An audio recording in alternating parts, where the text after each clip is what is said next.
Given Hubbis' presence across Asia and all the key financial hubs we spoke about earlier, of all the tours that you're doing with Hubbis, what key topics are you seeing arising in the expat wealth advisory sector?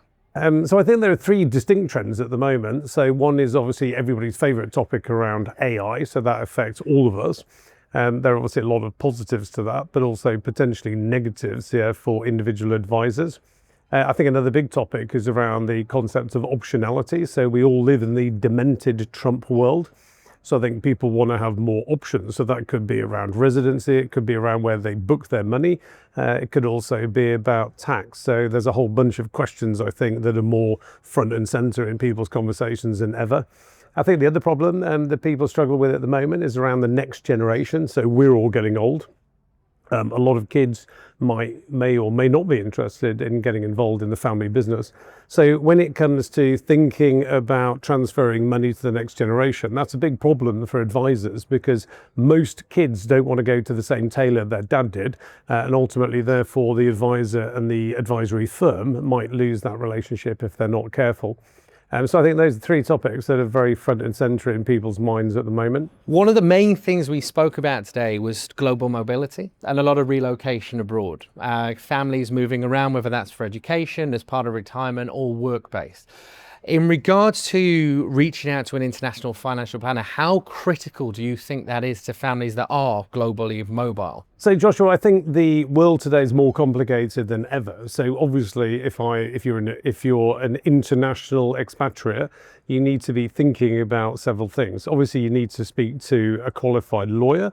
You probably need to speak to a tax advisor or multiple lawyers and tax advisors in the countries that you might intersect with. I think it's very important to get a high quality independent financial advisor like Melbourne Capital, for example, to provide advice. So the advice is no longer just about the investments. I think investments are quite now generic and commoditized in many respects, but you really do need to get proper, solid advice.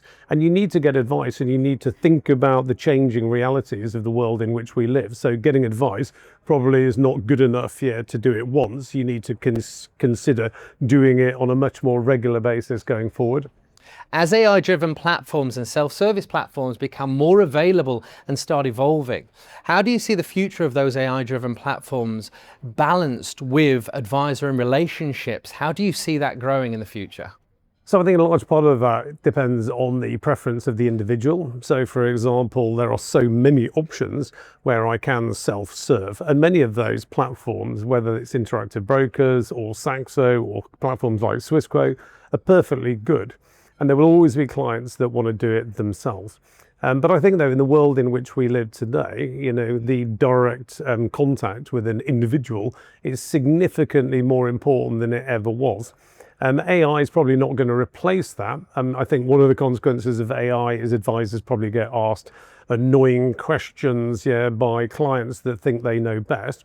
But at the end of the day, the direct relationship and the advice and the empathy being delivered by a relationship manager is only going to be complemented and enhanced by AI. So it should make people quicker, more efficient, improve the way you think about curating portfolios or delivering advice. But I don't think that AI anytime soon is going to replace the importance of a face-to-face advisory relationship. And finally, Hubbis itself. People in the room, there's a lot of industry leaders in here. The response we've got and the amount of people, and obviously you're touring around as well. Hubbis has grown from strength to strength over the last 17 years.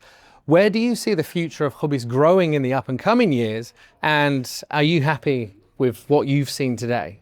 So we're very happy to be in Kuala Lumpur today. The first time I came to Kuala Lumpur was in 1992.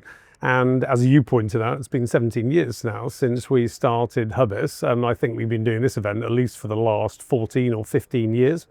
It's very exciting for me to come to all these different local markets in Asia. This week alone, I will be in Manila and also in Bangkok. In terms of our, the direction of travel for Hubbis, I mean, we're very fortunate to do what we do. We've now got over 340 commercial partnerships. Amazingly, until the end of last year, we only employed 8 staff. We've now increased that to 12 staff.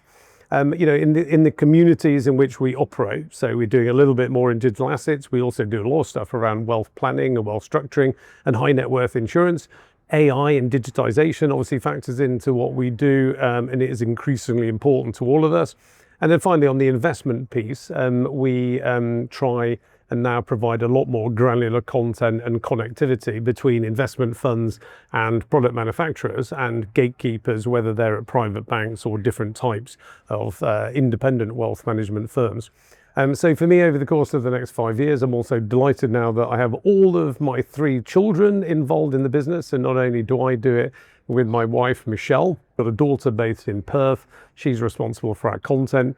I've got my 24-year-old son, Garrett, who's joining us to be based in Dubai. So he'll specifically take responsibility for the independent community and also for marketing and finally for all the digitization and AI related projects that we do as well.